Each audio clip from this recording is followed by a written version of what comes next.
nous sommes bien heureux d'entamer notre 2e saison de balade au cœur du rétablissement, là où la liberté nous attend. Alors pour commencer cette saison, on a ici un sujet qui touche de près ou de loin vraiment bien des personnes. Ce sont les compulsions alimentaires. Qui ne s'est jamais rué sur du chocolat ou des chips pour trouver du réconfort, pour trouver un plaisir rapide?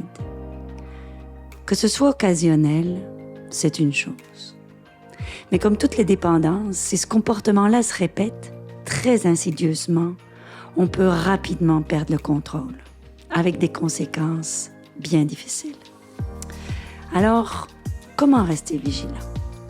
Ou comment sortir de ce puits sans fond? On va vous en parler. Aujourd'hui, on est choyés.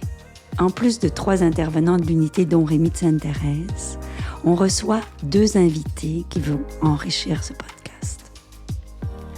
La première, c'est Mireille. Elle connaît bien le chemin à parcourir pour sortir de ce qu'on peut appeler la tyrannie des compulsions alimentaires. Elle va nous parler de son vécu et de ce que ça lui a appris. La deuxième, c'est Stéphanie Thibault. Stéphanie, elle a été pendant 10 ans nutritionniste spécialisée en accompagnement des troubles du comportement alimentaire. Elle est aussi formée en psychologie du développement humain. Et elle est co-autrice du livre « L'approche des schémas alimentaires ». Alors, toujours pour bien démarrer, notre petit tour de table. Les voix que vous entendrez sont celles de l'équipe d'intervenants, José. Bonjour. Sébastien. Bonjour, hi. Et moi-même, Catherine. Et nos invités, Mireille. Bonjour. Et Stéphanie. Oui, bonjour. Merci, mesdames, de tout cœur d'avoir accepté notre invitation. Il est de tradition dans nos podcasts de commencer par le partage d'une expérience de vie concernant le sujet, aujourd'hui les compulsions alimentaires. Je vais donc lancer les premières questions vers Mireille. Évidemment, n'hésitez pas à intervenir si vous désirez. Alors Mireille, à quel moment est-ce que tu t'es rendu compte que tu avais perdu le contrôle de ton alimentation? J'avais 11 ans. J'étais dans un voyage, un échange culturel à Terre-Neuve. Je m'ennuyais et j'ai été là 1 mois et quand je suis revenu, je n'entrais plus dans mes vêtements. Alors, j'ai commencé à visiter des psychologues et des nutritionnistes. Et ça n'a fait que s'aggraver. J'ai perdu le contrôle dès l'âge de 11 ans. OK. Puis, c'est quoi les conséquences que ça a eues sur ta vie? Les conséquences, c'est... d'abord, j'ai été beaucoup ostracisé par mes camarades. On s'est moqué de moi. On me disait « Hey, roule donc jusqu'ici ».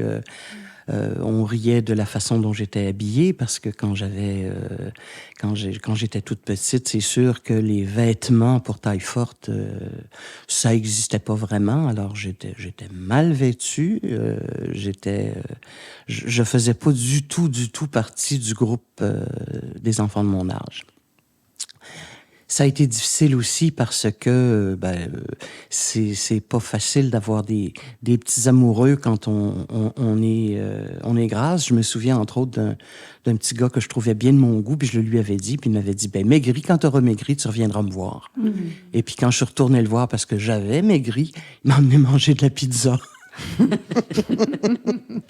y a quelque chose qu'il n'a pas compris. Il y a effectivement quelque chose qu'il n'avait pas compris.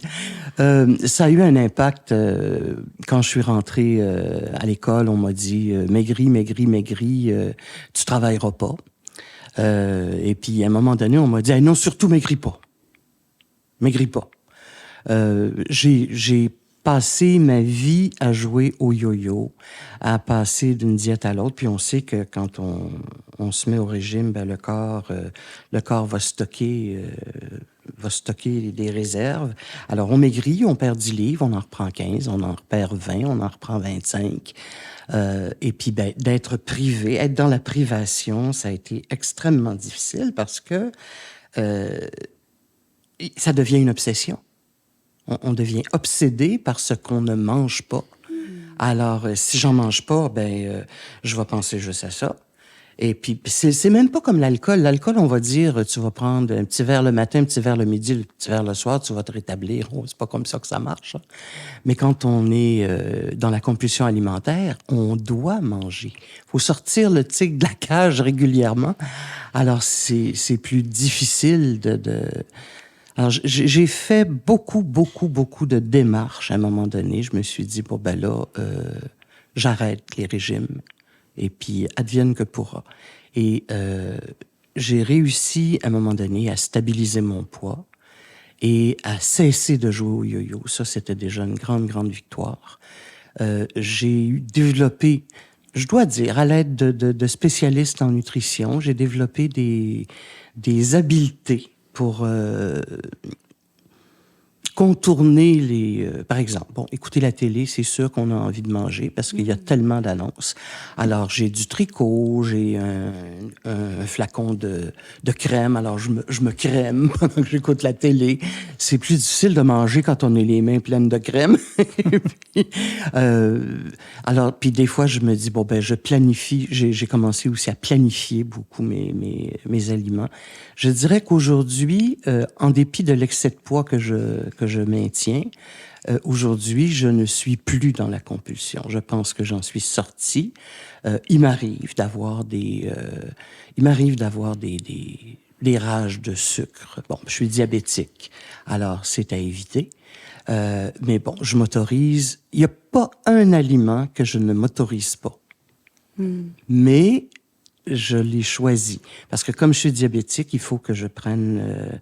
il faut que j'ai tant de glucides, tant de protéines, dans ma journée pour bien prendre mon gaz égal toute la journée. Donc, je sais que si je prends, par exemple, un morceau de gâteau au chocolat, ben ça représente plusieurs glucides, des fruits. Je pourrais prendre un fruit, puis ce serait plus... Alors, si je choisis le gâteau au chocolat, ben ça veut dire qu'il y a des choses dont je vais devoir, pas me priver, mais en tout cas que je vais devoir laisser de côté. C'est le gâteau au chocolat ou d'autres choses. Puis plusieurs choses. Alors, disons que c'est un pensez-y bien. Ce que j'entends, c'est que tu as des stratégies au niveau du comportement, c'est-à-dire comme d'éviter certaines choses. La télévision, tu parlais, de te crémer, etc. Puis tu as des stratégies aussi pour garder ton équilibre, de regarder ce que tu manges et en fonction de ça, de choisir. Voilà. De choisir tes aliments pour garder sur un repas ou sur ta journée un certain équilibre. Et je fais mes menus pour la semaine. Puis, tu fais tes menus. Ah oui, parce que je perds pas connaissance devant le frigo à me dire, bon, qu'est-ce que je vais manger? Ouais. Non, je sais ce que je vais manger. Puis il y a des gens qui me disent, ben oui, mais comment tu sais que tu vas avoir envie de manger? Ben, moi, j'ai toujours envie de manger. Puis je sais que je cuisine bien, je prépare des choses appétissantes et bonnes au goût et bonnes pour ma santé. Alors que je mange de la saucisse un jour ou que je mange un spaghetti le lendemain, je dis d'abord c'est interchangeable là, mais je veux dire je sais que c'est ça que je vais manger, puis c'est bon, puis c'est correct. Puis quand tu as des compulsions, comme tu dis, comme ça, des rages de sucre, est-ce que tu as comment au niveau de tes idées, de ton mental, tu te fais pour pouvoir te ramener? Ben d'abord, avec le temps, je me suis habituée à ne pas manger sous le coup de l'émotion. Alors, si je suis bouleversée par un événement, si je suis en colère, si j'ai de la peine, je ne mange pas, j'attends que ça passe. Je me penche là-dessus et j'attends que tout soit, que je sois apaisée. Parce que, puis j'essaie aussi de pas faire autre chose en même temps que je mange. Parce que si par exemple, mon petit déjeuner est sensiblement toujours le même. Et si je fais autre chose en prenant mon petit déjeuner, j'ai encore faim quand j'ai fini. Alors que si je savoure mes bouchées, si je prends le temps d'être présente à ce que je mange, ben j'entends mon signal de satiété. Plus en pleine conscience, mais j'ai bien l'impression. Oui, absolument. C'est un travail à plein temps. Mais ça, pour, je pense, n'importe quelle démarche personnelle, faut être conscient. Ouais. Alors... Être présent à ce qu'on mange, on gagnerait vraiment tous à le faire. Parce qu'on fait en général. Ça pourrait être le pilote automatique. Personnellement, c'est quelque chose qui me parle énormément. J'ai tendance, ma génération est peut-être un peu plus née avec un appareil dans les mains, ce qui fait que moi, j'ai tendance à faire deux choses en même temps. Puis peut-être que mon sentiment de satiété vient moins rapidement à ce moment-là. Je dis peut-être, mais c'est le cas. Donc, je dis pas que je suis rendu au stade où je change nécessairement. Je suis encore au statu quo, mais c'est définitivement un enjeu pour moi. Donc, d'être plus à l'écoute des quantités que je mange plutôt que faire 46 affaires en même temps. Moi, je te rejoins là-dessus, Mireille. Bienvenue. Merci. Ben, merci beaucoup, Mireille, pour ce partage éclairant. N'hésite pas à intervenir vraiment quand tu veux. Merci. J'aimerais maintenant poser quelques questions à Stéphanie. Avec plaisir. Alors, Stéphanie, dans tes 10 ans de pratique en accompagnement des troubles alimentaires, pourrais-tu un peu nous parler de ce que tu as vu, comment ils s'installent, comment on peut les reconnaître et à partir de quand ça devient problématique?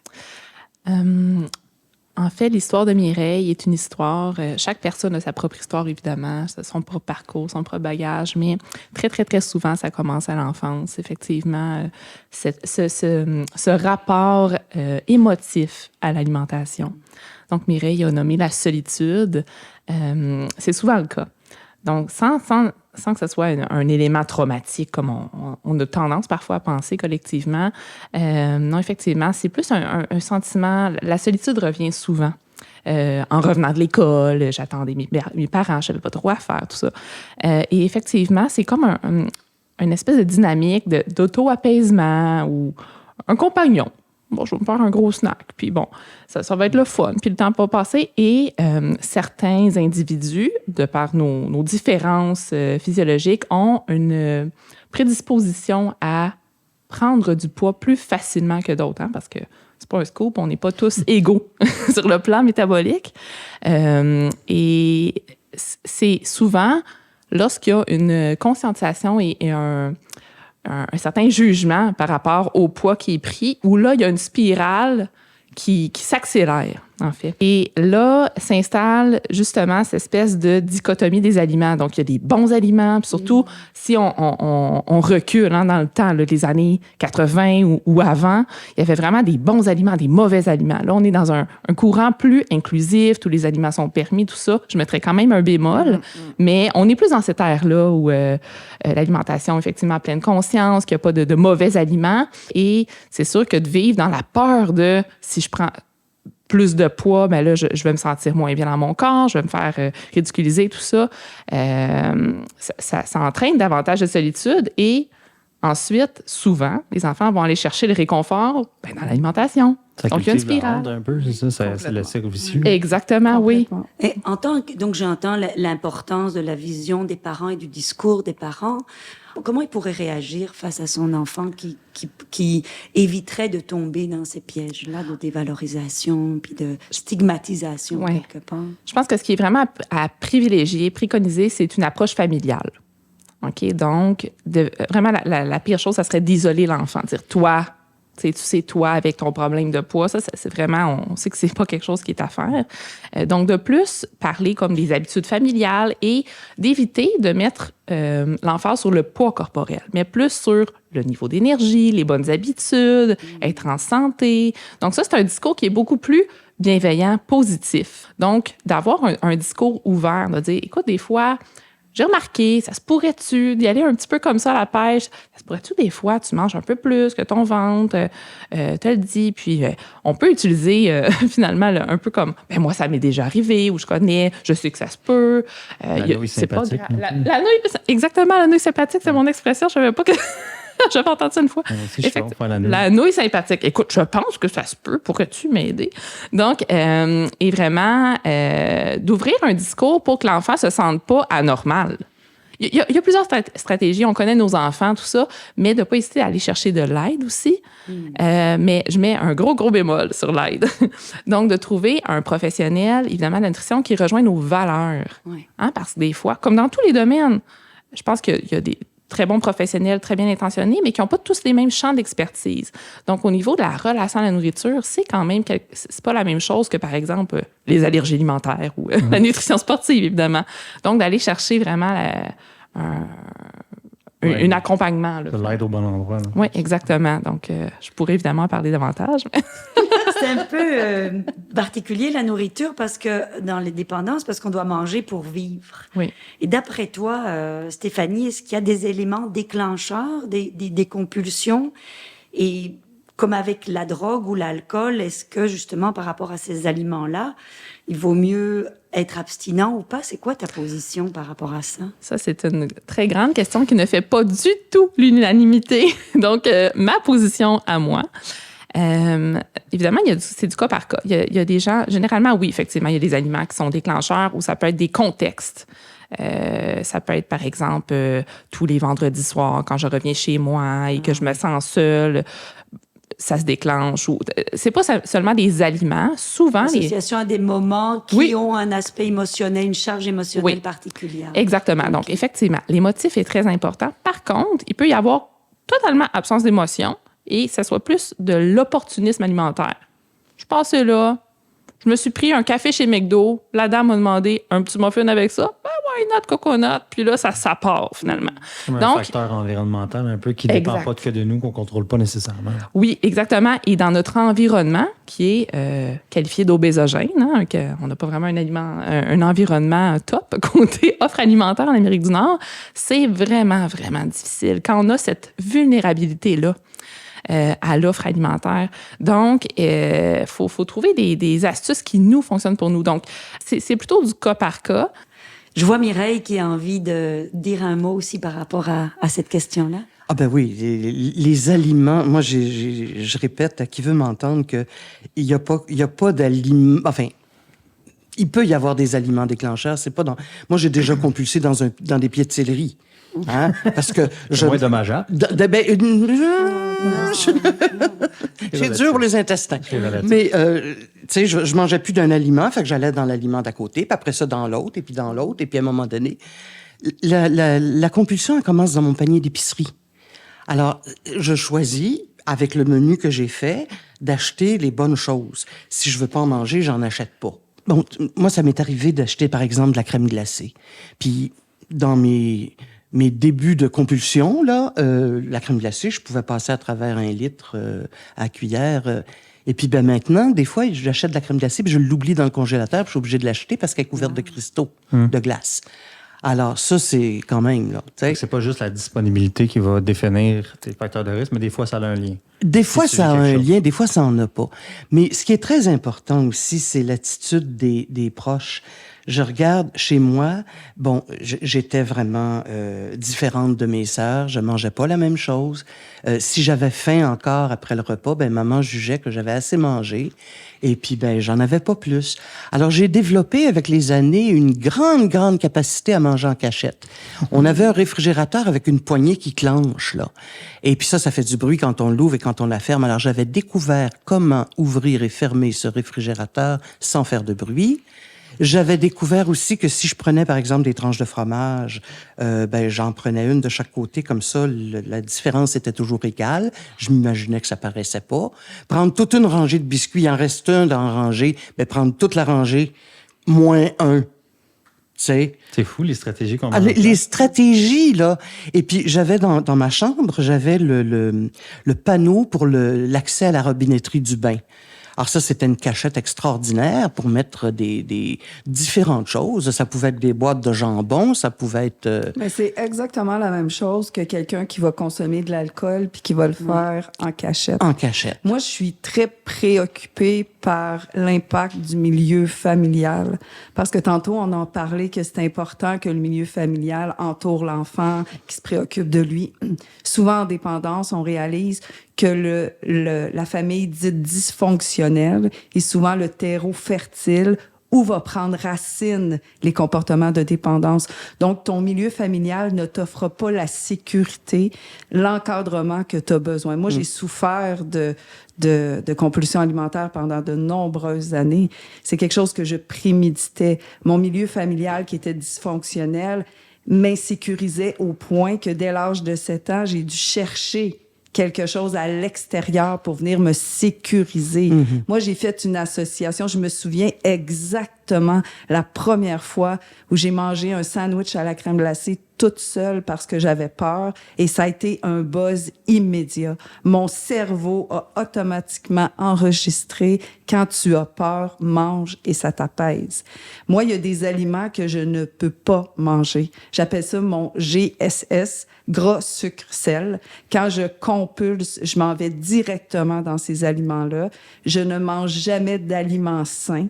C'est de l'autodestruction.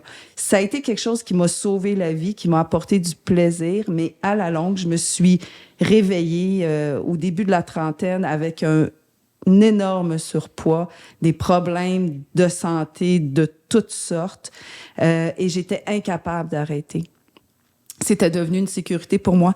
La nourriture, ça a été une des compulsions pour moi qui a été plus difficile à arrêter, puis j'en ai eu plusieurs dépendances, là, que certaines drogues dures ou l'alcool.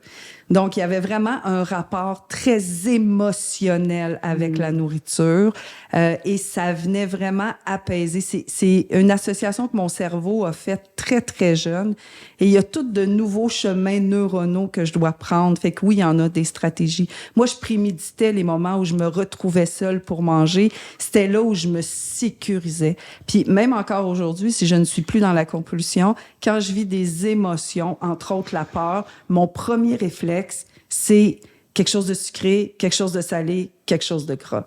Donc, ça reste, ça s'inscrit vraiment profondément. Fait que moi, je trouve que les gens qui ont souffert de désordre alimentaire ou de compulsion alimentaire, on est des excellentes nutritionnistes. Moi, je connais la nutrition, je dirais pas mieux qu'une nutritionniste, mais je peux te dire qu'une pointe de tarte, elle pèse combien de grammes, juste à l'œil, tellement j'ai été obsédée par ce que je mangeais.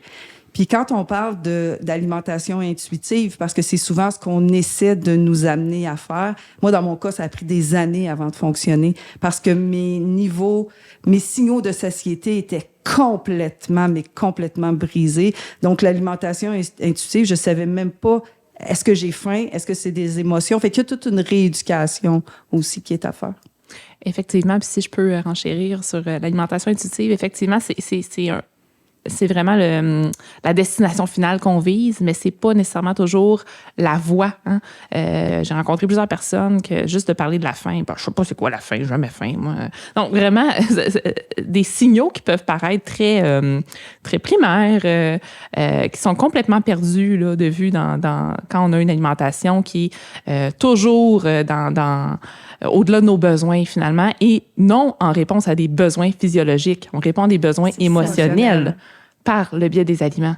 Donc, il y a beaucoup d'automatisme. C'est vraiment ça qui me vient. Moi, exemple, juste hier soir, quand j'arrive du travail, j'ai l'habitude de grignoter quelque chose. Puis je me suis vraiment fait la réflexion, je ne sais pas si c'est en lien avec le fait qu'on fait un podcast aujourd'hui, je me suis dit pourquoi?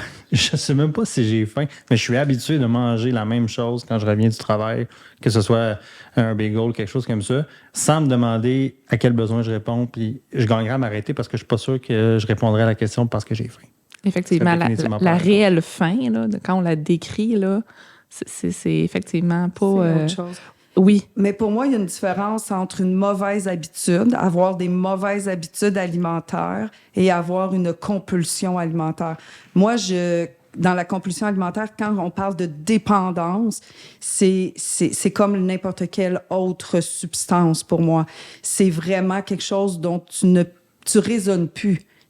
Moi, je me suis déjà retrouvée dans le fond de ma douche dans un état épouvantable après avoir pris une brosse de sucre. Oui, tout à fait. Jusqu'à me demander, presque sur le bord de l'évanouissement, là, avec une tension artérielle j'étais incapable de m'arrêter. Fait que pour moi, ça va au-delà. C'est en lien avec vraiment, pour moi, les 4 éléments de base qu'on vit, les 4 éléments du noyau central qu'on apprend ici, qui est l'identité négative de soi, le besoin d'amour et de contrôle, l'immaturité émotionnelle, un manque d'objectivité. Pour moi, c'était en lien directement avec tout ça. C'était une dépendance comme toutes les autres. Fait que c'est pas une simple mauvaise habitude, c'est une perte de contrôle complète des comportements. Effectivement, on a tous des mauvaises habitudes, comme tu le mentionnais, Sébastien, là, au niveau de l'alimentation. On a tous des mauvaises habitudes, peu importe notre milieu de vie, notre style de vie, tout ça, c'est normal. Il faut faire la différence. La compulsion, c'est vraiment... On n'est plus là. On est comme dans une espèce de transe. On le sait là, que c'est pas correct, mais c'est impossible à arrêter. Impossible. Donc, il faut vraiment travailler. Souvent, on me demandait qu'est-ce que je fais quand je commence? Ben, tu la vis, là, puis on va essayer de prévenir la prochaine. Donc, tu sais, c'est pas possible d'arrêter sur le coup quand on est dans cette vague-là. C'est de prévenir la vague, finalement. Prévenir, oui. Tu parlais de l'alimentation intuitive. Donc, j'imagine qu'il y a comme un réapprentissage à faire entre le désir plus émotionnel et l'écoute des besoins du corps. Absolument. Oui. Oui. Une réhabilitation, complètement. Oui. Donc, il faut vraiment y aller pas à pas. Et c'est ce qui est souvent un enjeu, hein, parce que les personnes qui ont des compulsions alimentaires, étant donné qu'il y a des répercussions sur leur poids, leur apparence, veulent que ça soit réglé pour avant-hier. Donc, quand on leur dit en tant que professionnel, ben écoute, ça va être un long processus. Puis, avant de perdre du poids, ben, on va le stabiliser. Déjà, il y a des gens que ça fait réagir. Ben voyons donc. Non, je veux pas. Tu sais. Donc, ça, il y a cette acceptation-là. Qui est la première chose. Ensuite, effectivement, de faire la part des choses, ce qui n'est pas toujours simple, entre « ai-je faim? Est-ce que je mange parce que j'ai une émotion? Est-ce que je mange parce que j'ai vu l'aliment? » De faire juste cette distinction-là, des fois, on a des semaines d'observation où on va tenir, par exemple, les fameux journaux alimentaires. Tout ça, puis dire « je m'observe, je suis un observateur ». Mais on n'est même pas à l'étape de poser des changements, là. Et effectivement, ça doit passer par souvent la réinclusion de plusieurs aliments parce que, comme on l'a dit précédemment, les personnes qui ont eu des problèmes de poids ou qui ont rencontré hein, comme notre invité Mireille, des diététistes, des nutritionnistes depuis l'enfance sont des excellents, connaissent tout l'alimentation. Effectivement, c'est tout à fait vrai. Il faut déprogrammer qu'une pointe de tarte, c'est pas tant de calories et tant de carrés de sucre. Hein? Donc, c'est une pointe de tarte.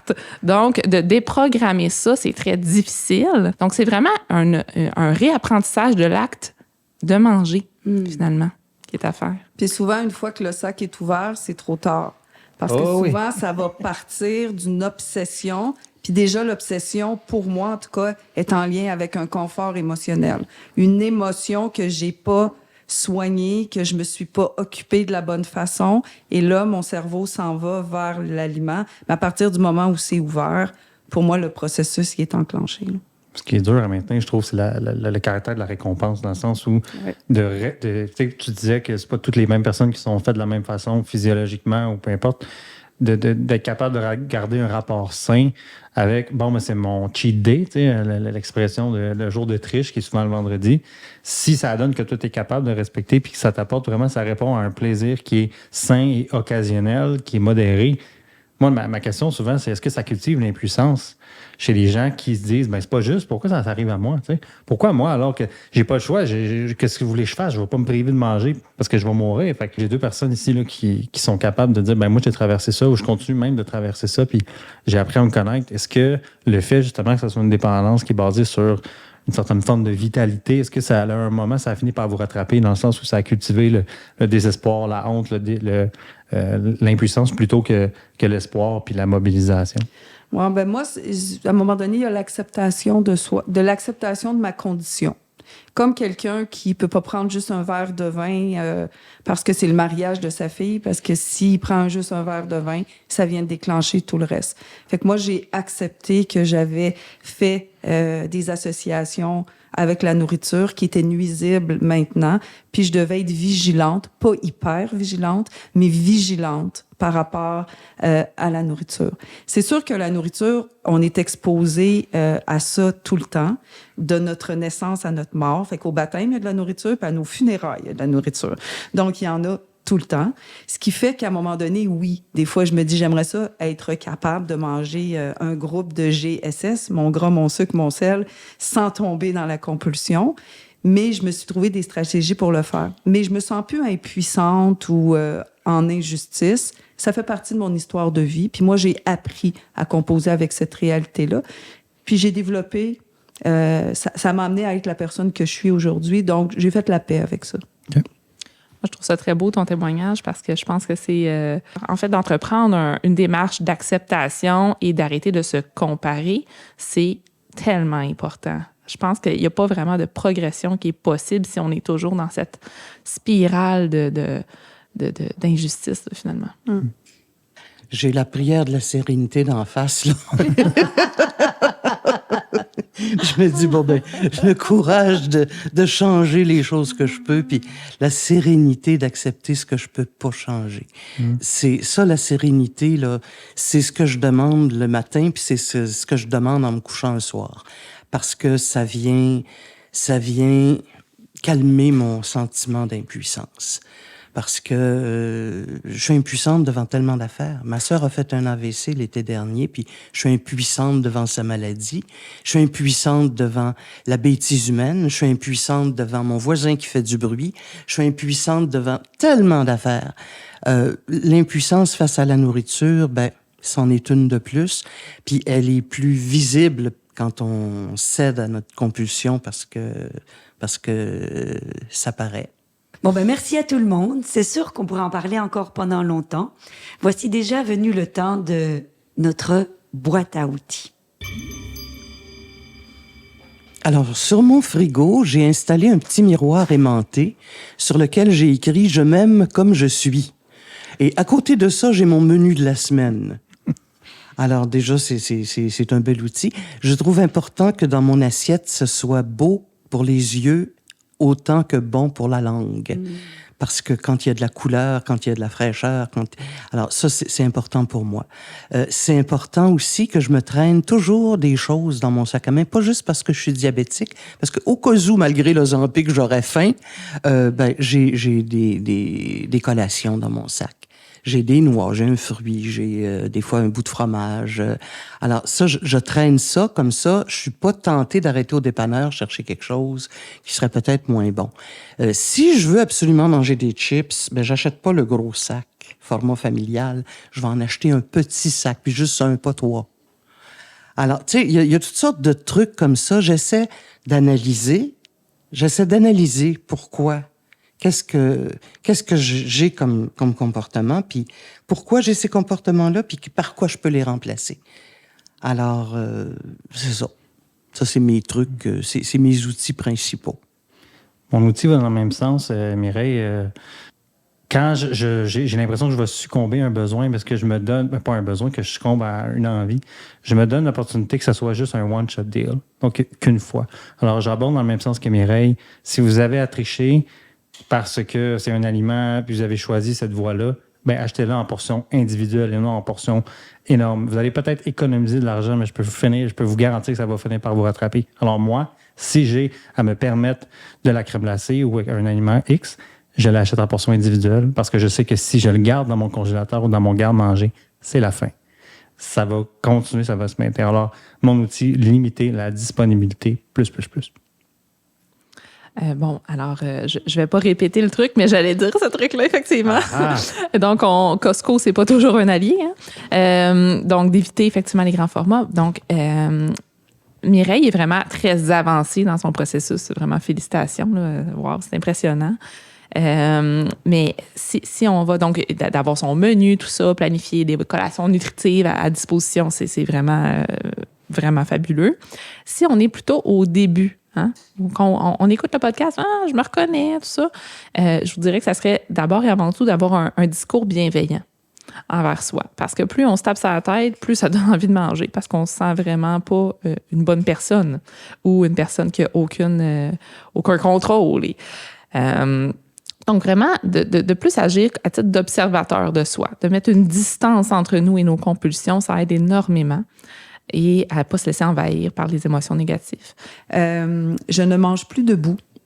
Je ne mange plus debout à côté du frigo comme quand je compulsais parce que j'étais entre la dépense puis le frigo. Donc, prendre beaucoup de calories rapidement. Donc, à chaque fois que je veux manger, même quand je mange au travail, je vais m'asseoir et je prends le temps de manger. Pour moi, ça change beaucoup de choses.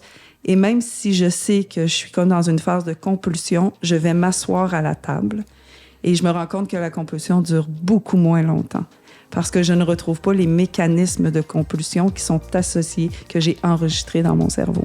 Donc, s'asseoir à la table pour manger, ça fait toute une différence. Bien, merci vraiment à tout le monde. C'était très riche. Nous, ici, on continue à mettre nos ressources en œuvre pour enregistrer d'autres épisodes.